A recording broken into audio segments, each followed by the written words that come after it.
Karnataka news beat follow ಮಾಡಿ, subscribe ಮಾಡಿ. ಅವ್ರಿಗೆ ಗೊತ್ತು ನಮ್ಗೆ ಎಷ್ಟೇ ಜಾಸ್ತಿ ಮಾಡಿದ್ರು ನಮಗೆ ಅದು ಎಸೆನ್ಷಿಯಲ್ ಬೇಕೇ ಬೇಕು ಪೆಟ್ರೋಲ್ ಡೀಸೆಲ್ ಅಂತ ಗೊತ್ತು. ಸೊ ಆ ವೀಕ್ನೆಸ್ ಅವ್ರಿಗೆ ಗೊತ್ತಿದ್ದು ಅವ್ರು ಆ ಥರ ಮಾಡ್ತಿದ್ದಾರೆ. ಇದರಲ್ಲಿ ನಾವೇನು ಮಾತಾಡೋಕ್ಕಾಗಲ್ಲ. ಸೊ ಎಷ್ಟೇ ಇದ್ರೂ ಹಾಕಿಸ್ಕೊಳ್ಳೇಬೇಕು, ಯಾಕಂದರೆ ನಮ್ಮ ಡೈಲಿ ನೀಡ್ಸಿಗೆ ಬೇಕೇ ಬೇಕಲ್ವಾ. ನಾವಂತೂ ಹಾಕ್ಸ್ಲೇಬೇಕು. ರೇಟ್ ಜಾಸ್ತಿ ಆದರೂ ಅಷ್ಟೇ, ಕಡಿಮೆ ಆದರೂ ಅಷ್ಟೇ ಹಾಕ್ಸ್ಲೇಬೇಕಲ್ಲ. ಇನ್ನು ನಮಗಂತೂ ರೇಟ್ ಯಾವುದೋ ರೀತಿಯಲ್ಲಿ ಜಾಸ್ತಿ ಮಾಡಿಲ್ಲ. ತುಂಬ ಸಮಸ್ಯೆ ಆಗ್ತಾಯಿದೆ, ಏನೂ ಮಾಡೋಕ್ಕಾಗಲ್ಲ. ಪರಿಸ್ಥಿತಿ ಒತ್ತಡಕ್ಕೆ ಸಿಗಾಕೊಂಡ್ಬಿಟ್ಟಿದ್ದೀವಿ ಡ್ರೈವರ್ಗಳೆಲ್ಲ. ಹಿಂಗಿದೆ ಪರಿಸ್ಥಿತಿ. ಸರ್ಕಾರಕ್ಕೆ ಏನು ಬೇಡಿಕೆ ಇಡ್ತೀರಾ? ಏನು ಇಡ್ತೀರಾ? ಎಲ್ಲ ಅದೇ ರಾಗ ಅದೇ ಹಾಡು. ಈ ಸರ್ಕಾರ ಚೇಂಜ್ ಆಗಬೇಕು ಅಂತ ಬಯಸ್ಬೇಕಷ್ಟೇ. ಈ ಸರ್ಕಾರನೇ ಸರಿ ಇಲ್ಲ. First of all BJP Congress ಇವೆಲ್ಲ ಹೋಗ್ಬೇಕು, KRS ಪಕ್ಷ ಬರಬೇಕು. ಖಂಡಿತ. ಯಾಕೆಂದರೆ ಯಾವುದೇ ಮಿನಿಸ್ಟ್ರುಗಳು 10 ಲಕ್ಷ ರೂಪಾಯಿನ ಗಾಡಿ ಒಳಗಡೆ ಯಾರು ಓಡಾಡಲ್ಲ, ಎಲ್ಲ ಕೋಟಿಗಟ್ಟಲೆ ಕಾರಲ್ಲೇ ಓಡಾಡೋದು. ಕೋಟಿಗಟ್ಟಲೆ ಏನೋ ಸಂಪಾದನೆ ಮಾಡಿ ಮಡಗಿದ್ರ ಎಲ್ಲ ಜನಗಳ ದುಡ್ಡೇ ತಿಂದು ತೇಗ್ತಾ ಇರೋದು ಎಲ್ಲರೂ. ಇದೇ ಸಮಸ್ಯೆ. ಓಟ್ ಹಾಕಿರೋ ಜನಗಳ ಅನುಭವ ಇವು. ಈಗೆಲ್ಲ ಈ ವರ್ಷ ಚೇಂಜ್ ಆಗ್ಬೋದು. ನೆಕ್ಸ್ಟ್ ಎಲೆಕ್ಷನ್ಗೆ KRS ಪಕ್ಷ ಬರ್ಬೋದು. ಇವೆಲ್ಲ ಹೊಂಟಾಯ್ತವೆ ಅನಿಸುತ್ತೆ. ಯಾಕೆಂದರೆ ಜನಗಳು ಬದಲಾಗಬೇಕು. ನಾವು ಒಬ್ಬರು ಬದಲಾದ್ರಾಗಲ್ಲ, ಎಲ್ಲರೂ ಬದಲಾಗಿ ಓಟ್ ಹಾಕಬೇಕಾದ್ರೆ ಜ್ಞಾನ ನೆಟ್ಗಿಟ್ಕೊಂಡು ಹಾಕಿದ್ರೆ ಈ ಸಮಸ್ಯೆಗಳಿಗೆ ಪರಿಹಾರ. ಸರ್ ಏನು ಸರ್ ಮಾಡೋಕ್ಕಾಗತ್ತೆ? ಕಷ್ಟಪಡೋದು ಕಮ್ಮಿ ಇದೆ. ಪೆಟ್ರೋಲ್ ಜಾಸ್ತಿ ಮಾಡಿಬಿಟ್ರೆ ಏನು ಮಾಡೋದು? ಕಷ್ಟಪಡಲೇಬೇಕಾಗತ್ತೆ. ಬಟ್ ಆಗಬಾರ್ದು ಅನ್ಸ್ಕೊಳ್ತಾ ಇದ್ದೀನಿ. ಆಗ್ಬಿಟ್ರೆ ತುಂಬ ಕಷ್ಟ ಆಗುತ್ತೆ. ಮುಂದಕ್ಕೆ ನೀವು ಹೇಳ್ಬೇಕಾಗತ್ತೆ. ಕೇಂದ್ರ ಸರ್ಕಾರಕ್ಕೆ ಏನು ಹೇಳ್ತೀರಾ ಹಿಂಗಾದ್ರೆ? ಅದು ಏನಂತ ಹೇಳಿ ಓಟ್ ಹಾಕೋದು ವೇಸ್ಟ್ ಅಂತ ಹೇಳ್ತೀನಿ ಅಷ್ಟೇ. ಎಲ್ಲ ಅವ್ರವ್ರ ಪಾಕೆಟ್ಗೆ ಅವ್ರವ್ರಿಗೆ ಸೇಫ್ಟಿ ಇರುತ್ತೆ. ಬಡವರಾಗಿರಬೇಕು, ಸಾವುಕಾರ ಇರಬೇಕು. ನೀನು ನಡ್ಕೊಂಡು ಹೋಗ್ಬೇಕಷ್ಟೇ. ಇನ್ಮೇಲೆ ಪೆಟ್ರೋಲ್ ಹಾಕ್ದಿಂಗೆ ಗಾಡಿಯೆಲ್ಲ ನಿಲ್ಲಿಸ್ಬಿಟ್ಟು ನಡ್ಕೊಂಡು ಹೋಗ್ಬೇಕಷ್ಟೇ. ನಾವು ಇನ್ನೂ 10 ವರ್ಷ ಹಿಂದೆ ಹೆಂಗಿದ್ವು ಆ ಥರ ಬಾಳ್ಕೊಳ್ಬೇಕು. ಸೊ ಮುಂದಕ್ಕೆ ಅದು ಏನು ನೋಡೋ ಕೇಂದ್ರ ಸರ್ಕಾರ ಏನು ಮಾಡ್ತಾರಂತ. ಏನು ಹೇಳ್ತೀರ? ಸರ್ಕಾರ ಇವ್ರು ಬಂದ ಮೇಲೆ ಯಾರಿಗೇನು ಒಳ್ಳೆಯದಾಗಿಲ್ಲ ಬಿಡಿ. ಎಲ್ಲ ಬರೀ ಮಾತಿನ ರಾಜ. ಮಾತಲ್ಲೇ ಹೊಟ್ಟೆ ತುಂಬಿಸ್ತಾನೆ ಅಷ್ಟೇ. ಇನ್ನೇನು ಬಡವ್ರಿಗೇನು ಒಳ್ಳೇದಾಗಲ್ಲ. ಸರ್ಕಾರದವರು ಮಾಡ್ಬೇಕು ಅದನ್ನು ಕರೆಕ್ಟಾಗಿ. ನಾವು ಪಬ್ಲಿಕ್ ಏನು ಮಾತಾಡೋಕ್ಕಾಗುತ್ತೆ ಹೇಳಿ, ಅಷ್ಟೇ, ಬೇರೆ ಏನಿಲ್ಲ. ಹೊರೆ ಅಂತೇನಿಲ್ಲ, ಅದು ಹಾಗೆ ಆಗುತ್ತೆ. ಯಾಕೆಂದರೆ ಎಲ್ಲ ಕಡೆ ಆ ಥರ ವಾರ್ ಇರೋದ್ರಿಂದ ಅದು ಅವ್ರಿಗಲೇ ಬಗ್ತಾ ಇಲ್ಲ. ನಾವೇನು ಮಾಡೋಕ್ಕಾಗಲ್ಲ. ದೊಡ್ಡವ್ರು ಸರಿಯಾಗಿದ್ದರೆ ನಾವು ಇದಾಗಿರ್ಬೋದು. ಎಲ್ಲನೂ ನಾವು ಸಹಿಸ್ಕೊಳ್ಳೇಬೇಕು, ಏನೂ ಮಾಡೋಕ್ಕಾಗಲ್ಲ. ನಾವೇನು ಮಾಡೋಕ್ಕಾಗತ್ತೆ ಹೇಳಿ? ಎಲ್ಲರೂ ಸೇರಿಕೊಂಡು ನಾವು ಸ್ಟ್ರೈಕ್ ಮಾಡೋಕ್ಕಾಗಲ್ಲ. ಮಾಡಲೇಬೇಕು. ಕೆಲವು ಟೈಮಲ್ಲಿ ಮಾಡಲೇಬೇಕಾಗತ್ತೆ. ಯಾವಾಗಲೂ ಒಂದೇ ಥರ ಇರಲ್ಲ, ಸರಿ ಹೋಗುತ್ತೆ. ಅಷ್ಟು ಮಾಡೋಣ. ಯಾವ್ದು ಬೇಕೋ ಅದು ಮಾಡ್ಬೋದು. ನಾವು ಏನೂ ತೊಂದರೆ ಇಲ್ಲ. ನಮ್ಮ ಕೈನಲ್ಲಿ ಇದೆ. ಅದು ಬೇಡ ಅಂದರೆ ನಿಲ್ಲಿಸ್ಬೋದು. ಸರ್, ಇದು ನಮಗೆ ಡೀಸೆಲು ಪೆಟ್ರೋಲು ತುಂಬ ಕಷ್ಟ ಸರ್. ಇವಾಗ CNG ಅದಕ್ಕೆ 3 ರೂಪಾಯಿ ಜಾಸ್ತಿ ಮಾಡಿದ್ದಾರೆ. ನನ್ನ ಹತ್ರ ಒಂದು ಆಟೋ ಬೇರೆ ಐತೆ, ಅದಕ್ಕೂ 3 ರೂಪಾಯಿ, ಇದಕ್ಕೆ 3 ರೂಪಾಯಿ ಮಾಡಿದ್ದಾರೆ. ನಾವು ಹೆಣ್ಮಕ್ಳು ಇಟ್ಕೊಂಡಿದ್ದೀವಿ, ತುಂಬ ಕಷ್ಟ ಆಗ್ತೈತೆ. ಬಡವರು ಜೀವನ ಮಾಡೋಕ್ಕೆ ಕಷ್ಟ ಆಗಿಬಿಡೈತೆ ಸರ್. ಸ್ವಲ್ಪ ಮೋದಿಯವರು ಸ್ವಲ್ಪ ಗಮನ ಹರಿಸಿ ನಮ್ಮ ಕಡೆ ಸ್ವಲ್ಪ ಕಡಿಮೆ ಮಾಡಿದ್ರೆ ಸ್ವಲ್ಪ ಚೆನ್ನಾಗಿರುತ್ತೆ. ಈ ಥರ ಹಿಂಗೆ ಮಾಡ್ಕೊತ ಹೋದರೆ ತುಂಬ ಕಷ್ಟ ಆಗ್ತಾಯಿದೆ ಜನಗಳಿಗೆ. ತುಂಬ ಕಡೆನೂ ಎಲ್ಲ ಥರದ್ದು ಒಂದು ವಹಿವಾಟು ನೋಡಿದರೆ ಪೆಟ್ರೋಲ್ ಒಂದು ಭಾಳ ಅಭಾವಾಗೋದ್ರಿಂದ ಜನಗಳು ತುಂಬ ಕಷ್ಟದಲ್ಲಿ ಸಿಗಾಕೊಳ್ತಾ ಇದ್ದಾರೆ. ನೀವು ಸರ್ಕಾರದವ್ರು ಇದೆಲ್ಲ ತುಂಬ ಕಷ್ಟ ಆಗ್ತಾಯಿದೆ. ಇದನ್ನು ಮಾಡೋದು ತುಂಬ ತಪ್ಪು. ಏನೇ ಆದ್ರೂ ಬಡವ್ರ ಬಗ್ಗೆ ನೋಡಬೇಕು. ಈಗ ಸಾಹುಕಾರಗಳು ಕಾರ್ ಇಟ್ಕೊಂಡಿದ್ದಾರೆ, ಅವರು ಹೆಂಗೋ ಮಾಡ್ತಾರೆ. ಈಗ ಬಡವ್ರ ಬಗ್ಗೆ 1 ಲೀಟ್ರ್ 2 ಲೀಟ್ರ್ ಹಾಕೋರು, ಆಮೇಲೆ ಗೂಡ್ಸ್ ಗಾಡಿಯವರು ಅವರೆಲ್ಲ ಮಾಡೋದು ತುಂಬ ಕಷ್ಟ ಆಗ್ತಾಯಿದೆ. ನೋಡಿ ನೀವು ಸ್ವಲ್ಪ ಸರ್ಕಾರದವರು ಇದನ್ನು ಕಮ್ಮಿ ಮಾಡಬೇಕು ಅಂತ, ಪೆಟ್ರೋಲು ಡೀಸೆಲ್ ಆದಷ್ಟು ಇದು ಕಮ್ಮಿ ಮಾಡಬೇಕು ಅಂತ ತಮ್ಮಲ್ಲಿ ಕಳಕಳಿಯಿಂದ ಕೇಳ್ಕೊಳ್ತೇವೆ. ಏನು ಕಷ್ಟನೇ ಅಣ್ಣ, ಪೆಟ್ರೋಲ್ ಡೀಸೆಲ್ ಎಲ್ಲ ಜಾಸ್ತಿ ಆದರೆ ಕಷ್ಟನೇ, ಏನು ಮಾಡೋಕ್ಕಾಗಲ್ಲ. ರೇಟ್ ಆಗಿದೆ. ಪೆಟ್ರೋಲ್ ಏನು ಗಾಡಿಗೆ ಎಷ್ಟು ಹಾಕ್ತಿದ್ರಿ? ಏನು ಹಾಕಿಸ್ತಿದ್ದೆ 300 400ಗೆ. ಇವಾಗ ಕಮ್ಮಿನೇ. ನಾನೇ ದುಡ್ಡು ಹಾಕೋದು. ಝೊಮ್ಯಾಟೊ ಓಡಿಸ್ತಿದ್ದೀನಿ. ಕಾಲೇಜ್ಗೆ ಹೋಗ್ಬಿಟ್ಟು ಪಾರ್ಟ್ ಟೈಮ್ ಮಾಡ್ತಿದ್ದೀನಿ, ಅದರಿಂದ ಇದು ಮಾಡ್ತೀನಿ. 106 ಇದೆ. ನೆಕ್ಸ್ಟ್ 130 ಆದ್ರೂ ಕಟ್ತಾರೆ ಎಲ್ಲರೂ. ಆದರೆ ಎಲ್ಲ ಕಮ್ಮಿ ಮಾಡಿದ್ರೆ ಜನಕ್ಕೆ ಯೂಸ್ ಆಗುತ್ತೆ. ಇವರೆಲ್ಲ ಏರಿಸ್ತಾನೆ ಅವರೇ. ಇಲ್ಲಿ ಎಲ್ಲ ಕಡೆ ಫ್ರೀ ಕೊಡ್ತಾರೆ, ಇದರಲ್ಲೆಲ್ಲ ಏರಿಸ್ತಾರೆ. ಜನ ಹೆಂಗೆ ಓಡಾಡ್ತಾರೆ, ಏನು ಮಾಡ್ತಾರೆ? ಬಿಸ್ನೆಸ್ ಮಾಡೋಕ್ಕಾಗಲ್ಲ, ಟ್ರಾನ್ಸ್ಪೋರ್ಟ್ ಇಲ್ಲ. ಸರಿ ಆಯಿತು, ಗೌರ್ಮೆಂಟಲ್ಲಿ ಓಡಾಡೋರೆಲ್ಲ ಅವರು ಏನು ಮಿನಿಸ್ಟರೆಲ್ಲ ಒಂದು ಗಾಡಿಲೇ ಓಡಾಡ್ತಾರ? ಇಲ್ಲ, ಅವ್ರಿಗೂ ಬ್ಯಾಕ್ ಸೈಡ್ ಒಂದು 2-3 ಗಾಡಿ ಅಂತಲೂ ಇರುತ್ತೆ. ಅದನ್ನು ಕಂಟ್ರೋಲ್ ಮಾಡಿಸಿ. ಜನಕ್ಕೆ ಯಾಕೆ ಇಷ್ಟೊಂದು ತೊಂದರೆ ಕೊಡ್ತಾ ಇದ್ದೀರಾ? ಪೆಟ್ರೋಲೆಲ್ಲ ಕಡಿಮೆ ಯೂಸ್ ಮಾಡಬೇಕು ಅಂತ ಇರ್ತಾರೆ. ನಮ್ಮದು ರನ್ನಿಂಗ್ ತುಂಬ ಕಮ್ಮಿ ಇದೆ. 15 ವರ್ಷ 11 ಇಯರ್ಸ್ ಆಗಿದೆ. ಬರೀ 48,000 ಕಿಲೋಮೀಟರ್ ರನ್ ಮಾಡಿದೆ. ಅದಕ್ಕೆ ಕಮ್ಮಿ ಏನಾಗಿದೆ ಇಲ್ಲಿ ಹೋಗೋದು ಇಲ್ಲ. ನಾನು I should not walk drive any, ಅದಕ್ಕೆ ಕಾರ್ ಮಡಗಿದೆ. ಬಟ್ ಸ್ವಲ್ಪ ಮುಂಚೆ ಹೇಳಬೇಕಾಗಿತ್ತು. ಅಂದರೆ ಒಂದು ಸತಿ ಫುಲ್ ಮಾಡ್ತಾಯಿತ್ತು, ಬೇರೆ ಏನೇ ಅಷ್ಟೇ. ಯಾಕೆ ಏನು ಮಾಡೋಕ್ಕಾಗಲ್ಲ, ಇನ್ಕ್ರೀಸ್ ಆಗೇ ಆಗದೆ. ಕಡಿಮೆ ಯೂಸ್ ಮಾಡೋಕ್ಕೆ ಕೂಲಿಂಗ್ ಬಿಲ್ಲಿಂಗ್ ಎಲ್ಲ ಮಾಡ್ತಾರೆ, ಬಟ್ ಇಷ್ಟು ಮಾಡೋಕ್ಕಾಗತ್ತೆ. ಟ್ರೈ ಮಾಡ್ತೀನಿ ಅಷ್ಟೇ. ಯಾವುದು ಸಂಬಳ ಎಲ್ಲ ಜಾಸ್ತಿ ಆಗ್ತಾನೇ ಇಲ್ಲ, ಎಲ್ಲ ಇರೋ ರೇಟೆಲ್ಲ ಜಾಸ್ತಿ ಆಗ್ತಾನೇ ಇದೆ. ನಮ್ಮಂಥವ್ರು ಹೆಂಗೆ ಬದುಕಬೇಕು, ಏನು ಜೀವನ ಮಾಡಬೇಕು? ಎಲ್ಲನ ಸಂಬಳ ಜಾಸ್ತಿ ಆಗಿದೆಯಾ? ಇರೋ ಸಂಬಳ ಎಲ್ಲ ಕಮ್ಮಿ ಆಗ್ತಾ ಇದೆ ಅಲ್ವಾ? ನೋಡಿ, ಇವ್ರಿಗೂ ಪೆಟ್ರೋಲ್ ಹಾಕೋವ್ರಿಗೂ ಅಷ್ಟೇ ಸಂಬಳ ಏನು ಜಾಸ್ತಿ ಆಗಿಲ್ಲ. ನೋಡಿ, ಎಲ್ಲ ಸ್ಟಾಫೆಲ್ಲ ಅವ್ರಿಗೇನು ಜಾಸ್ತಿ ಆಗಿಲ್ಲ. ಜೀವನ ಮಾಡೋದು ತುಂಬ ಕಷ್ಟ ಇದೆ. ನೋಡಿ, ಇವಾಗ ಡೀಸೆಲ್ ಇವ್ರದ್ದು ಪಾಪ ಏನು ಮಾಡಬೇಕು ಇವರು? ಏನೋ ಗೌರ್ಮೆಂಟ್ ನೋಡಿ ಏನೋ ಒಂದು ಮಾಡಬೇಕು ಸರ್, ಅಷ್ಟೇ ನಮಗೆ ಗೊತ್ತಿರೋದು. ಬದುಕೋಕ್ಕಂತೂ ಕಷ್ಟ ಇದೆ ಬೆಂಗಳೂರಲ್ಲಿ. ನೀವು ತಿಂಗಳು ಪೂರ್ತಿ 12 ಅವರ್ 13 ಅವರ್ ಕೆಲಸ ಮಾಡಿದ್ರು ಬರೋದು 20,000 25,000 ಅಷ್ಟೇ. ಅದಕ್ಕೆ ಓಡಾಡೋಕ್ಕೆ ಪೆಟ್ರೋಲ್ಗೆ 3,000 4,000 ಖರ್ಚಾಗ್ಬಿಡುತ್ತೆ ತಿಂಗಳಿಗೆ. ಮಿಕ್ಕಿದ 15-20 ಸಾವಿರನಲ್ಲಿ 15-18 ಸಾವಿರಲ್ಲಿ ಏನು ಸಂಸಾರ ಮಾಡೋಕ್ಕಾಗತ್ತೆ? ಎಜುಕೇಷನು ಎಲ್ಲ ರೇಟ್ ಜಾಸ್ತಿ ಇದೆ, ಬಾಡಿಗೆಗಳು ಎಲ್ಲ ಜಾಸ್ತಿ ಇದೆ. ಏನು ಮಾಡಬೇಕು? ತರಕಾರಿಗಳು ರೇಟ್ ಜಾಸ್ತಿ, ಅಕ್ಕಿ ರೇಟ್ ಜಾಸ್ತಿ, ಏನು ಕಮ್ಮಿ ಇದೆ ಇದರಲ್ಲಿ? ಇದು ರೇಟ್ ಜಾಸ್ತಿ. ಹೆಂಗೆ ಜೀವನ ಮಾಡಬೇಕು? ಗೌರ್ಮೆಂಟ್ ಅವ್ರು ಏನೋ ಒಂದು ಒಳ್ಳೇದು ಮಾಡಬೇಕು, ಕಮ್ಮಿ ಮಾಡಬೇಕು. ನೋಡಿ, ಇವಾಗೆಲ್ಲ ನಿನ್ನೆಯಿಂದ ಎಲ್ಲ ಡ್ರಿಂಕ್ಸು ಜಾಸ್ತಿ ಮಾಡಿಬಿಟ್ಟಿದ್ದಾರೆ ಅಲ್ವಾ? ಏನು ಎಲ್ಲ ರೇಟ್ ಜಾಸ್ತಿನೇ ಆಗ್ತಾಯಿದ್ರೆ ಸಂಬಳ ಎಲ್ಲ ಯಾವಾಗ ಜಾಸ್ತಿ ಆಗುತ್ತೆ? ಸಂಬಳ ಎಲ್ಲಿ ಜಾಸ್ತಿ ಆಗಿದೆ? ಯಾವುದನ್ನ ಒಂದು ಇದರಲ್ಲಿ ಜಾಸ್ತಿ ಆಗಿದೆಯಾ? ಯಾರನ್ನ ಲೇಬರ್ ಕೈಯಲ್ಲಿ, ಯಾರನ್ನ ಸ್ಟಾಫ್ಗಳ ಕೈಯಲ್ಲಿ ಸಂಬಳ ಜಾಸ್ತಿ ಆಗಿದೆ ಅಂತ ಹೇಳ್ಸಿ ನೋಡೋಣ. ಯಾರೂ ಹೇಳಲ್ಲ ಸಂಬಳ ಜಾಸ್ತಿ ಆಗಿದೆ ಅಂತ, ಯಾರೂ ಹೇಳಲ್ಲ. ಬೇರೆದೆಲ್ಲ ಜಾಸ್ತಿ ಆಗ್ತಾನೇ ಇದೆ. ಹೆಂಗೆ ಸರ್ ಜೀವನ ಮಾಡಬೇಕು? ಕಷ್ಟ ಆಗ್ತಾಯಿದೆ. ಏನೋ ಗೌರ್ಮೆಂಟ್ ಅವ್ರು ನೋಡಿ ಎಲ್ಲ ಕಮ್ಮಿ ಮಾಡಬೇಕು ಸರ್. ಏನಿಲ್ಲ, ಇದು ಪೆಟ್ರೋಲ್ ಡೀಸೆಲ್ ರೇಟ್ ಜಾಸ್ತಿ ಆದರೆ ಈಗ ಎಲ್ಲ ಪ್ರತಿಯೊಂದು ಉತ್ಪನ್ನಗಳು, ಯಾಕಂದ್ರೆ ಸರಕು ಸಾಗಾಣಿಕೆ ವಾಹನದಿಂದ ಹಿಡಿದು ಪ್ರತಿಯೊಂದಕ್ಕೂ ಎಲ್ಲದಕ್ಕೂ ಡೀಸೆಲು ಪೆಟ್ರೋಲ್ ಬೇಕಾಗುತ್ತೆ. ಅದರಿಂದಾಡಿ ಎಲ್ಲ ಪ್ರತಿಯೊಂದು ಉತ್ಪನ್ನಗಳ ಬೆಲೆ ಜಾಸ್ತಿ ಆಗುತ್ತೆ. ಹಾಗಾಗಿ ಜನಸಾಮಾನ್ಯರ ಮೇಲೆ ಎಲ್ಲ ಥರ ಹೊರೆ ಆಗುತ್ತೆ. ಇವರು ಫ್ರೀ ಬೀಸ್ಗಳು ಕೊಟ್ಟು ಎಲ್ಲರೂ ಜನಗಳನ್ನ ಹಾಳು ಮಾಡಿ ಇಟ್ಟಿದ್ದಾರೆ.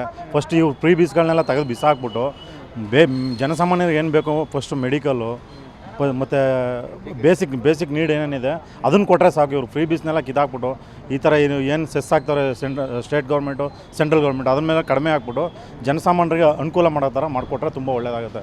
ಈಗ ನಾವು ಇಲ್ಲಿ ಎಲ್ಲ ಟ್ಯಾಕ್ಸಿ ಓಡಿಸ್ತಾ ಇರೋದು, ತುಂಬ ಎಲ್ಲ ಪ್ರಾಬ್ಲಮ್ ಆಗ್ತಾಯಿದೆ ಪ್ರತಿಯೊಂದೂ. ಈಗ ಎಲ್ಲ ಪ್ರತಿಯೊಂದು ಯಾರೇ ಬರ್ಬೇಕು ಹೋಗ್ಬೇಕು ಅಂದರೆ ಈಗ ಇದು ಡೀಸೆಲ್ ರೇಟ್ ಜಾಸ್ತಿ ಆಗಿದೆ, ನಮ್ಮ ರೇಟ್ ನಾವು ಜಾಸ್ತಿ ಮಾಡೋಕ್ಕಾಗಲ್ಲ. ಮನೆ ಬಾಡಿಗೆ ಅವರೆಲ್ಲ ಪ್ರತಿಯೊಂದು ಎಷ್ಟು ಏನೇನಿದೆ ಎಲ್ಲನೂ ಜಾಸ್ತಿ ಮಾಡಿರ್ತಾರೆ, ನಾವು ಕೊಡೋಕ್ಕಾಗಲ್ಲ ಎಲ್ಲ. ಎಲ್ಲ ಪ್ರತಿಯೊಂದಕ್ಕೂ ವರ್ಷ ರೇಟ್ ಜಾಸ್ತಿ ಆಗುತ್ತೆ. ಯಾವುದಕ್ಕೆ ಮಾತ್ರ ಬೇರೆಯವ್ರಿಗೆ ಯಾವುದಕ್ಕೂ 1 ರೂಪಾಯಿನೂ ಜಾಸ್ತಿ ಮಾಡಲ್ಲ ಅವರು. ಎಲ್ಲ ಈಗ ದಿನಬಳಕೆ ವಸ್ತುಗಳ ಪದಾರ್ಥಗಳು ಆಟೋಮೆಟಿಕ್ ನಾಳೆ ಬೆಳಗ್ಗೆಯಿಂದಲ್ಲ ಇವಾಗಿಂದನೇ ಸ್ಟಾರ್ಟ್ ಆಗಿದೆ ಎಲ್ಲ ರೇಟ್ಗಳು ಜಾಸ್ತಿ ಪ್ರತಿಯೊಂದೂ. ಇವರೆಲ್ಲ ಮಾಡಿ ಗೌರ್ಮೆಂಟ್ ಎಲ್ಲನೂ ಹಾಳು ಮಾಡಿರ್ತಾವ್ರೆ ಅಷ್ಟೇ, ಈ ಸೆಂಟ್ರಲ್ಲು ಸ್ಟೇಟು ಇಬ್ಬರು ಸೇರ್ಕೊಂಡು. ಇದು ಜನಸಾಮಾನ್ಯರಿಗಂತೂ ಉಪಯೋಗ ಏನೂ ಆಯ್ತಾ ಇಲ್ಲ ಇದರಿಂದ. ಪೆಟ್ರೋಲ್ ರೇಟ್ ಜಾಸ್ತಿ ಇದೆ ಅಂದರೆ ಇರೋದು ಪರಿಸ್ಥಿತಿ ಏನು ಮಾಡೋಕ್ಕಾಗಲ್ಲ, ಹಾಕ್ಲೇಬೇಕು ತಾನೆ. ಅದಕ್ಕೆ ಏನು ಮಾಡೋದು? ರೇಟ್ ಎಲ್ಲದ್ರ ಮೇಲೆ ರೇಟ್ ಜಾಸ್ತಿ ಆದರೆ ಹೆಂಗೆ ಕುಟುಂಬ ನಡೆಸ್ತೀರಾ? ಕಷ್ಟನೇ, ಏನು ಅನುಭವಿಸ್ಲೇಬೇಕು. ಕಷ್ಟ ಅಂತ ಬಂದ್ಮೇಲೆ ಅನುಭವಿಸ್ಲೇಬೇಕಲ್ವಾ? ಏನು ಮಾಡೋಕ್ಕಾಗಲ್ಲ, ನಡೀತದೆ. ಸರ್ಕಾರಕ್ಕೆ ಏನು ಹೇಳೋದು? ಅವ್ರು ಏನು ಮಾಡ್ತಾರೆ ಕೇಳ್ಬಿಟ್ಟು ಅದನ್ನೇ ಸುಮ್ಮನೆ ಮಾಡ್ತೀನಿ ಸುಮ್ಮನೆ ಆಗ್ಬಿಡ್ತಾರೆ ಅಷ್ಟೇ ಅಲ್ವಾ? ನಮಗೆ ಬಡವ್ರಿಗೆ ಕಷ್ಟ, ಬೇರೆ ಸೌಕರ್ಯಗಳೆಲ್ಲ ಹಾಕೊಂಡು ಹೋಗ್ತಾರೆ. ಮಿಡಲ್ ಕ್ಲಾಸ್ ಫ್ಯಾಮಿಲಿ ಕಷ್ಟ ಆಗುತ್ತೆ ಅಷ್ಟೇ. ಈ ಮಾಮೂಲಿ ಡೈಲಿ ಸ್ವಿಗ್ಗಿ ಡೆಲಿವರಿ ಮಾಡೋರು, ಡೆಲಿವರಿ ಕೆಲಸ ಮಾಡೋರಿಗೆಲ್ಲ ತುಂಬ ಕಷ್ಟ ಆಗುತ್ತೆ ಸರ್. ಸಮಸ್ಯೆ ನಾರ್ಮಲ್ ಪೀಪಲ್ ಅವ್ರಿಗೆ ತುಂಬ ಜಾಸ್ತಿ ಆಗಿದೆ. ಯಾಕಂದರೆ ಸಡನ್ನಾಗಿ 4 ರೂಪೀಸ್ ಜಾಸ್ತಿ ಮಾಡಿಬಿಟ್ರೆ ಕಷ್ಟ ಹೆವಿ ಆಗಿಬಿಡುತ್ತೆ. ಇವಾಗ ನಾವೆಲ್ಲ ಫೀಲ್ಡ್ ವರ್ಕ್ ಮಾಡೋದು, ಸೊ ನಮಗೆ ತುಂಬ ಜಾಸ್ತಿಯಾಗಿ ಸ್ಯಾಲ್ರಿ ಬರೋದು ಕಮ್ಮಿ ಆಗಿಬಿಟ್ಟಿದೆ. ಅದೇ ಥರ ಸ್ಯಾಲ್ರಿ ಜಾಸ್ತಿ ಸಿಕ್ಕಿದ್ರೆ ನಮಗೂ ಒಳ್ಳೆ ಆಗುತ್ತೆ ಸರ್ ಆಫೀಸ್ಲಿ. ಇವಾಗ ಎನಿ ಟೈಮ್ ನೀವು 4 ರೂಪೀಸು ಈ ಥರ ಜಾಸ್ತಿ ಮಾಡ್ತಾಯಿದ್ರೆ ನಮಗೆಲ್ಲ ನಾರ್ಮಲ್ ಪೀಪಲ್ ಅವ್ರಿಗೆ ತುಂಬ ಕಷ್ಟ ಆಗುತ್ತೆ ನಮಗೆಲ್ಲ. ಸೊ ಅದೇ ನೋಡಬೇಕು ಸರ್ ಏನಾಗುತ್ತೆ, ಇನ್ನು ಮುಂದೆ ಇನ್ನೂ ಜಾಸ್ತಿ ಮಾಡ್ತಾರೆ ಕಮ್ಮಿ ಮಾಡ್ತಾರೆ ಗೊತ್ತಿಲ್ಲ. ಏನು ಸಡನ್ನಾಗಿ ಹಿಂಗೆ ಮಾಡ್ತಾರಲ್ಲ, ಅದರಿಂದ ಎಲ್ಲ ಏನು ಮಾಡೋದು ಲೈಫಲ್ಲಿ ಎಲ್ಲರಿಗೂ ಏನು ಇಂಪ್ರೂವ್ಮೆಂಟ್ ಏನಿಲ್ಲ. ಬಟ್ ಪೆಟ್ರೋಲ್ ರೇಟ್ ಎಲ್ಲ ಬಟ್ ಜಾಸ್ತಿ ಆಗ್ತಾ ಹೋಗ್ತಾಯಿದ್ರೆ ಗೌರ್ಮೆಂಟ್ ಏನು ನಡೀತಾರೆ ಏನು ಗೊತ್ತಿಲ್ಲ, ಏನು ಕಂಟ್ರೋಲ್ ಮಾಡ್ತಾರೆ, ಏನು ಇದು ಮಾಡ್ತಾರೆ, ಯಾರ ಮೇಲೆ ಏನು ಹಾಕ್ತಾರೆ, ಎಲ್ಲ ಏನು ಅವ್ರ ಕಷ್ಟ ಸುಖ ಎಲ್ಲ ಪಬ್ಲಿಕ್ ಮೇಲೆ ಹಾಕ್ತಾರೆ. ಪೆಟ್ರೋಲೆಲ್ಲ ಜಾಸ್ತಿ ಆಗ್ತಾಯಿರೋದು ಇಲ್ಲ ನಮಗೆ ಭಾಳ ತುಂಬ ಇರ್ತದೆ. ನಿನ್ನೆ ನೋಡಿದಿಲ್ಲ, ಇವತ್ತು ನೋಡು ಪೆಟ್ರೋಲ್ ಬಂದಿದ್ದು ಪೆಟ್ರೋಲ್ ಜಾಸ್ತಿ ಆಗಿದೆ ಅಂದರೆ ಸಡನ್ನಾಗಿದೆಲ್ಲ ಯಾರು ಪ್ಲಾನೇ ಮಾಡಿಲ್ಲ. ಇವಾಗ ಏನು ಹೇಳೋದು ಗೊತ್ತಾಗ್ತಲ್ಲ. ಸಂಬಳಗಳು ಜಾಸ್ತಿ ಆಗುತ್ತೆ. ಸಂಬಳಗಳು ಜಾಸ್ತಿ ಆಗಲ್ಲ, ಸಂಬಳಗಳು ಹಂಗೆ ಇದೆ, ಬಟ್ ಮತ್ತಿದೆಲ್ಲ ಜಾಸ್ತಿ ಆಗ್ತದೆ. ಅದು ಏನು ಏನು ಮಾಡಬೇಕು? ಸಾಮಾನ್ಯ ಜನರಿಗೆ ಇದರಿಂದ ಜಾಮೀನಿಂದ ಇದನ್ನು ತುಂಬ ಕಷ್ಟ ಆಗ್ತದೆ, ತುಂಬ ಕಷ್ಟ ಅಂದರೆ ಎಷ್ಟು ಕಷ್ಟ ಆಗ್ತದೆ. ಅದರಿಂದ ಏನು ಮಾಡಿ ಇದು ಎಲ್ಲ ರೇಟ್ ಜಾಸ್ತಿ ಆಗಿದ್ರೆ ಎಲ್ಲನೂ ಜಾಸ್ತಿ ಆಗ್ತಾ ಇರಬೇಕು. ಗಾಡಿ ಓಡಿಸ್ಲೇಬೇಕು, ಏನು ಮಾಡೋಕ್ಕಾಗುತ್ತೆ ನೋಡಿ. ಇವಾಗ ರೇಟ್ ನೋಡಿಬಿಟ್ಟೆ ನಾನು ಪೆಟ್ರೋಲ್ ಹಾಕ್ತಾಯಿದ್ದೀನಿ, ರೇಟ್ ಎಷ್ಟಾಗಿದೆ ನೋಡಿಬಿಟ್ಟು ಪೆಟ್ರೋಲ್ ಹಾಕ್ತಾಯಿದ್ದೀನಿ. 5 ರೂಪೀಸ್ ಮೇಲೆ ಜಾಸ್ತಿ ಆಗಿದೆ ಇವಾಗ. ನಾವೇನು ಹೇಳೋಣ, ನಮ್ಮ ಕೈಯಲ್ಲಿ ಏನಿದೆ. ಸಂಬಳ ಜಾಸ್ತಿ ಮಾಡಲ್ಲ ಸರ್, ಕೇಳಿದ್ರೆ ಅಷ್ಟೇ ಕೊಡೋದು ಅಂತಾರೆ ಅವರು. ನಾವೇನು ಮಾಡೋಣ ಅವ್ರ ಹತ್ರ ಹೋಗಿ ಜಗಳ ಮಾಡೋಕ್ಕಾಗುತ್ತಾ? ಆಗಲ್ಲ. ಎಷ್ಟೇ ಮಾಡಿದ್ರೂ ನಾವು ಹಾಕಲೇಬೇಕು. ನರೇಂದ್ರ ಮೋದಿ ಅಂದರೆ ಸುಳ್ಳಿಗೂ ನರೇಂದ್ರ ಮೋದಿಗೂ ಅವಿನಾಭಾವ ಸಂಬಂಧ ಇದೆ ಅಂತ ಈಗಾಗಲೇ ಸಾಕಷ್ಟು ಬಾರಿ ಹೇಳಿದ್ವಿ. ನರೇಂದ್ರ ಮೋದಿ ದೇಶನ ಲೂಟಿ ಮಾಡ್ತಾ ಇರತಕ್ಕಂಥ ವ್ಯಕ್ತಿ. ಆರ್ಥಿಕ ಪರಿಸ್ಥಿತಿ ಹದಗೆಟ್ಟಿದ್ರೂ ಸಹ ಭಾರತ ಆರ್ಥಿಕ ಸ್ಥಿತಿಯಲ್ಲಿ ದೃಢವಾಗಿದೆ ಅನ್ನತಕ್ಕಂಥ ಸುಳ್ಳು ಮಾಹಿತಿ ಕೊಟ್ಟಿರತಕ್ಕಂಥ ಮಹಾವಂಚಕರು ಯಾರಂದರೆ ನರೇಂದ್ರ ಮೋದಿ ಹಾಗೂ BJPಯವರು. ಆದ್ದರಿಂದ ಈಗಾಗಲೇ ಯುದ್ಧ ನಡೀತಾ ಇದೆ ಅಂತ ಹೇಳ್ತಾರೆ. ಯುದ್ಧ ನಡೀತಾ ಸಂದರ್ಭದಲ್ಲಿ ಯುದ್ಧನ ತಡಿಬೇಕನ್ನತಕ್ಕಂಥ ಒಂದು ಪ್ರಯತ್ನವೂ ಸಹ ನರೇಂದ್ರ ಮೋದಿ ಮಾಡಲಿಲ್ಲ. ದುರಂತ ಏನಂದರೆ ಪಾಕಿಸ್ತಾನ ಅನ್ನತಕ್ಕಂಥ ಒಂದು ರಾಷ್ಟ್ರ ಇವತ್ತು ಮಧ್ಯಪ್ರವೇಶ ಮಾಡ್ತಾ ಇದೆ ಇಲ್ಲಿ ಇರಾನ್ಗೆ, ಅಮೇರಿಕೆಗೆ. ಅದು ನರೇಂದ್ರ ಮೋದಿ ಅವರು ಟ್ರಂಪ್ಗೆ ಬಹಳ ಆತ್ಮೀಯರು, ವಿಶ್ವಗುರು. ಅವ್ರ ಕೈಲಿದು ಸಾಧ್ಯ ಆಗಲಿಲ್ಲ. ಆದ್ದರಿಂದ ಪಾಕಿಸ್ತಾನ ಇವತ್ತು ಯಾವ ರೀತಿ ಇದೆ, ಪಾಕಿಸ್ತಾನದಲ್ಲಿ ಭಯೋತ್ಪಾದನೆ ನಡೀತಾ ಇದೆ. ಪಾಕಿಸ್ತಾನ ಭಯೋತ್ಪಾದಕ ರಾಷ್ಟ್ರ ಅಂತೀವಿ. ಭಯೋತ್ಪಾದಕ ರಾಷ್ಟ್ರದ ಮೇಲೆ ಅಮೇರಿಕಾದ ಟ್ರಂಪ್ ಮಡಗಿರ್ತಕ್ಕಂಥ ವಿಶ್ವಾಸ ಇವತ್ತು ನಮ್ಮ ನರೇಂದ್ರ ಮೋದಿ ಮೇಲೆ ಮಡಗಿಲ್ಲ. ನಾವು ಯಾವತ್ತೂ ಪಾಕಿಸ್ತಾನ ನೀತಿನ ಭಯೋತ್ಪಾದಕನ ವಿರೋಧ ಮಾಡ್ಕೊಂಬರ್ತೀವಿ. ಆದರೆ ನರೇಂದ್ರ ಮೋದಿ ಹೆಸರಿಗೆ ವಿರೋಧ ಮಾಡ್ತಾರೆ. ಆದರೂ ಸಹ ಯಾವುದೇ ಒಂದು ಲಾಭಾಂಶವನ್ನು ಇವತ್ತು ಅಮೇರಿಕಾದಿಂದ ನಿರೀಕ್ಷೆ ಮಾಡಲಿಕ್ಕೆ ಸಾಧ್ಯ ಇಲ್ಲ. ಪೆಟ್ರೋಲ್ ಡೀಸೆಲ್ ಇದು 3 ರೂಪಾಯಿ ಇದು ಪ್ರಾರಂಭ, ಇದು ಕನಿಷ್ಠ ಪಕ್ಷ 20 ರಿಂದ 25 ರೂಪಾಯಿಯಷ್ಟು ಏರಿಕೆ ಆಗುತ್ತೆ. ಜನಸಾಮಾನ್ಯರ ಜೇಬಿಗೆ ಕತ್ತರಿ ಹಾಕಂಗಲ್ಲ ಸರ್. ಈಗ ನರೇಂದ್ರ ಮೋದಿ ಇಡೀ ದೇಶಕ್ಕೆ ಕತ್ತರಿ ಹಾಕ್ಬಿಟ್ಟಿದ್ದಾರೆ. ಏನು ಹೇಳಿ, ಬರೀ ರಾಷ್ಟ್ರಕ್ಕೆ ಇಡೀ ದೇಶಕ್ಕೆ ಕತ್ತರಿ ಹಾಕ್ಬಿಟ್ಟಿದ್ದಾರೆ. ಕತ್ತರಿ ಪಕ್ಷ ಅಂದರೆ BJP. ಆದ್ದರಿಂದ ಜನಗಳಿಗೆ ಈಗ ಗೊತ್ತಾಗ್ತಾ ಇದೆ. ಚುನಾವಣೆ ನರೇಂದ್ರ ಮೋದಿಗೆ ಅಷ್ಟೊಂದು ಶಕ್ತಿ ಇದ್ದಿದ್ರೆ ಅವರು ಚುನಾವಣೆಗಿಂತ ಮುಂಚೆ ಹೇಳಬೇಕಾಯಿತು. ಚುನಾವಣೆ ಮುಗಿದ ನಂತರ ಇವತ್ತು ಒಂದು ಅಡಿಗೆ ಅನಿಲದ ದರವನ್ನು ಇವತ್ತು 1,000 ಏರಿಸ್ತಾರೆ. 1,000 ಏರಿಸೋಂಥ ವ್ಯಕ್ತಿ ಇವತ್ತು ಪೆಟ್ರೋಲ್ ಡೀಸೆಲ್ ದೆರೆಯನ್ನು ಇವತ್ತು ಆ ಚುನಾವಣೆ ಸಂದರ್ಭದಲ್ಲಿ ಮಾತ್ರ ಕಾಪಾಡ್ಕೊಂಬಂದರು. ಇವತ್ತು ಏಕಾಏಕಿ 3 ರೂಪಾಯಿ ಇದು ಮಾಡಿದ್ದಾರೆ. ಇವತ್ತು ಸ್ಮೃತಿ ಇರಾನಿ, ಆಮೇಲೆ ಇನ್ನೊಬ್ಬರು ಬಾಯ್ಬೇಡಿಕೆ ಶೋಭಾ ಕರಂದ್ಲಾಜೆನ ಸಂಸದರು ಅಂತ ಆಯ್ಕೆ ಮಾಡೋದು ದುರಂತ. ಇಂಥ ಸಂಸದರನ್ನ ಆಯ್ಕೆ ಮಾಡಿ ದೇಶದಲ್ಲಿ ಬೆಲೆ ಏರಿಕೆ ಆಗ್ತಾ ಇದೆ ಅಂದರೆ ಮಹಿಳಾ ಮೀಸಲಾತಿ ಬಗ್ಗೆ ಮಾತಾಡ್ತಾಳೆ ಅಮ್ಮ. ಇಂಥ ಅನಾಗರಿಕ ಮಂತ್ರಿಗಳು ಇವತ್ತು ನಮ್ಮ BJPಯಲ್ಲಿ ಇರೋರು. ಆದ್ದರಿಂದ ನರೇಂದ್ರ ಮೋದಿ ಕೂಡಲೇ ನೈತಿಕ ಹೊಣೆ ಹೊತ್ತು ರಾಜೀನಾಮೆ ಕೊಡಬೇಕು. ದೇಶದ ಆರ್ಥಿಕ ಸ್ಥಿತಿನ ಇವತ್ತು ಹಾಳು ಮಾಡ್ತಾ ಇದ್ದಾರೆ. ಇವರ ನಾಯಕತ್ವದಲ್ಲಿ, ಇವರ ಆಡಳಿತದಲ್ಲಿ ಹೋದರೆ ದೇಶ ನಾಶ ಆಗೋದು ಖಚಿತ. ಅದೇ ಸರ್, ಈಗ ಏನಾಗಿದೆ, ಮೋದಿಯವರು ಗ್ಯಾಸ್ ರೇಟ್ ಜಾಸ್ತಿ ಆಯಿತು. ಗ್ಯಾಸ್ ರೇಟ್ ಜಾಸ್ತಿ ಆದಾಗ ಏನಂದ್ರೆ ಐಡಿಯಾ ಮಾಡಿ ಅವರು ಗಟ್ಟರ್ ಗ್ಯಾಸ್ ಮಾಡ್ತೀನಿ ಅಂದರು. ಆ ಗಟ್ಟರ್ ಗ್ಯಾಸ್ ಏನು ಮಾಡೋದು, ಚೆಕ್ ಮಾಡೋರು, ಅದು ಏನಾಗುತ್ತೆ ಎತ್ತಾಗುತ್ತೆ ನೋಡ್ಕೊಂಡು ಅವ್ರಿಗೆ ಗೊತ್ತಿಲ್ಲ. ಅವ್ರು ಯಾರು ಹೇಳಿರ್ತಾರೆ, ಅವ್ರಿಗೆ ಗೊತ್ತೇ ಇಲ್ಲ ಅವೆಲ್ಲ. ಅವ್ರು ಒಬ್ಬರು ಯಾರೋ ತಯಾರಿಸ್ತಾರೆ ಗ್ಯಾಸ್ ಬಗ್ಗೆ, ಅದು ನೋಡಿಕೊಂಡು ಇವರು ಅದನ್ನು ಹೇಳಿದ್ರು. ಅದು ಆಗುತ್ತೆ, ಆ ಥರ ಆಗಲ್ಲ. ಅದು ದೊಡ್ಡ ಥರ ಮಟ್ಟಬೇಕು. ಇವರು ಸಣ್ಣ ಮನೆಗಳು ಮಾಡೋಕ್ಕಾಗತ್ತಾ? ಅದ್ರಲ್ಲಿ ಫೇಲ್ಯೂರ್ ಆದರು. ಅದಾದ ನಂತರ ಸೆಂಟ್ರಲ್ ಈಗ ಗೋಲ್ಡ್ ತೊಗೊಬೇಡಿ, ಓಡಾಡಬೇಡಿ, ಔಟ್ ಆಫ್ ಕಂಟ್ರಿ ಹೋಗಬೇಡಿ, ಮತ್ತು ಜಾಸ್ತಿ ಖರ್ಚು ಮಾಡಬೇಡಿ, ನಡ್ಕೊಂಡು ಓಡಾಡ್ರಿ. ಇದೆಲ್ಲ ಯಾಕೆ ಹೇಳಬೇಕು? ಇದೆಲ್ಲ ಆ್ಯಕ್ಚುಲಿ ಜಾಸ್ತಿ ಮಾಡ್ತಿದ್ದೀನಿ ಮುಂದೆ ಅನ್ನೋ ಇದಕ್ಕೋಸ್ಕರ ಅವರು ಹೇಳ್ತಿರೋದು. ಯಾಕೆ ಹೇಳ್ರಿ, ನಾಳೆ ದಿನ ಅವು ತಪ್ಪಿಗೆ ಸಿಕ್ಕೊಂಬಾರ್ದಲ್ಲ, ಅದಕ್ಕೋಸ್ಕರ ಮಾಡ್ತಿದ್ದಾರೆ. ಈ ಪೆಟ್ರೋಲ್ ಜಾಸ್ತಿ ಆಯಿತು. ಈಗ ಪೆಟ್ರೋಲ್ ಜಾಸ್ತಿ ಆಗಿದೆ ಅಂತ ಹೇಳ್ತಿದ್ರಲ್ವಾ, 3 ರೂಪಾಯಿನ ಜಾಸ್ತಿ ಮಾಡಿದ್ರಲ್ವಾ.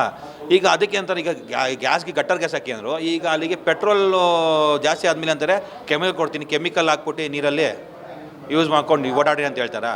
ಹೇಗಾಗುತ್ತೆ? ಇನ್ನೊಂದು 2 ದಿವಸ ಆದಮೇಲೆ ಈಗ 3 ಟೈಮ್ ಊಟ ಮಾಡ್ತಾಯಿರಾ, ಜಾಸ್ತಿ ಬೇಡ 1 ಟೈಮ್ ಊಟ ಮಾಡಿ ಸಾಕು, ದಪ್ಪ ಆಗ್ತಾಯಿರಾ ಅಂತೀರ.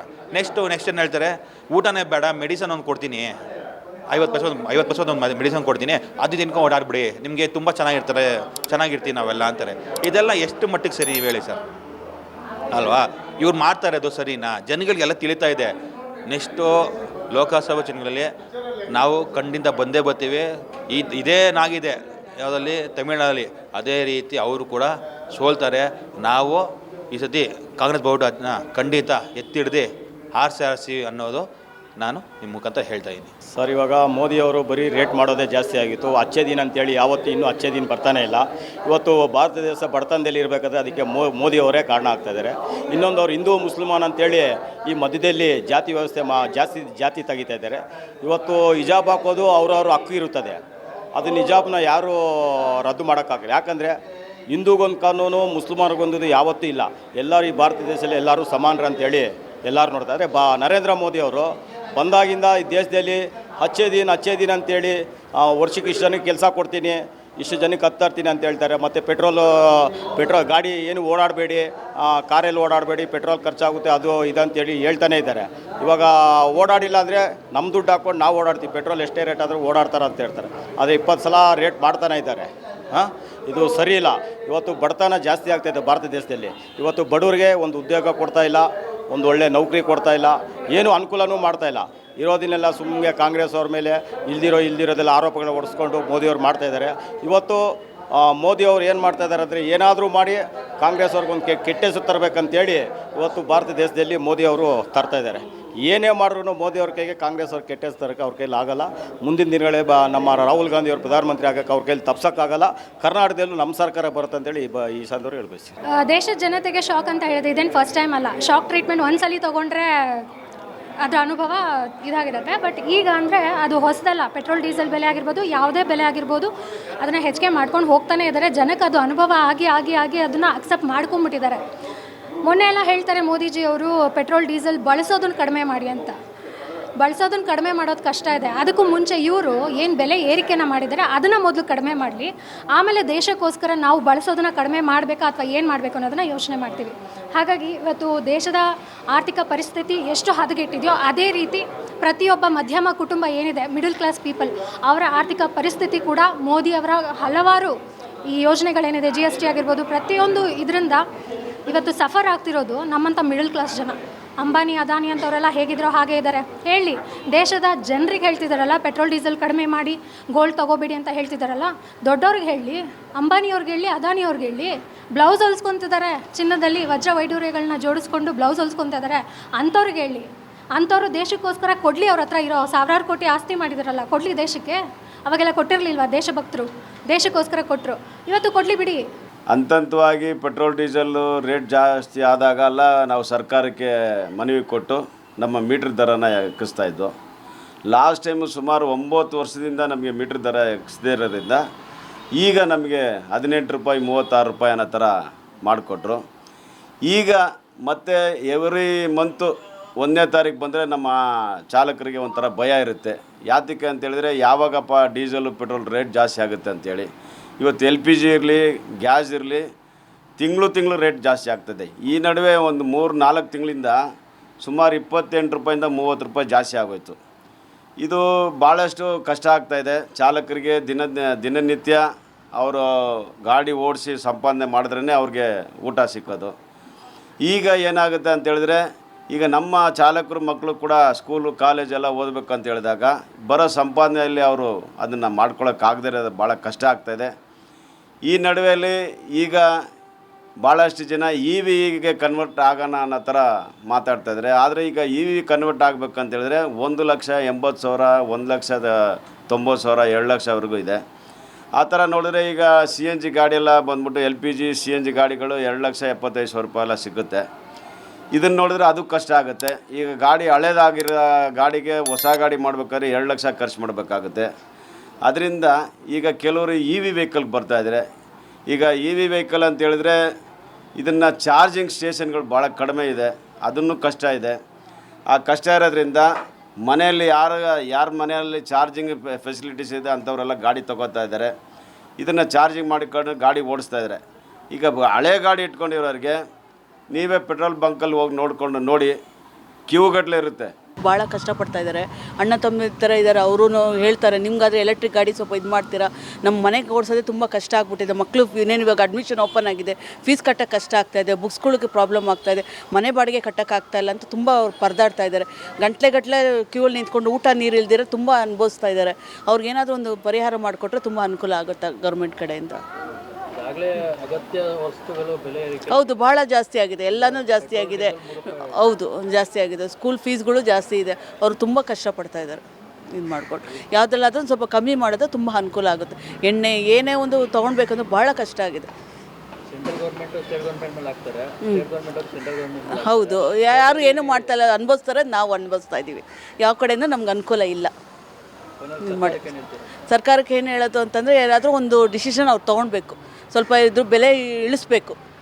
ಇಲ್ಲ ಫೀಸ್ಗಳು ತುಂಬ ತೊಗೊತಾ ಇದ್ದಾರೆ. ಅಡ್ಮಿಷನ್ ಯಾವ ಒಂದು ಸಿಂಪಲ್ ಒಂದು ಸ್ಕೂಲಿಗೆ ಸೇರಿಸ್ತೀವಿ ಅಂದ್ರೆ 1 ಲಕ್ಷ ಇಲ್ಲದ್ರೆ ಹಂಗಿದೆ. ಅಟ್ಲೀಸ್ಟ್ ಅದರಲ್ಲಾದರೂ ಕ್ರಮ ತೊಗೊಳ್ಬೇಕು ಅವರು.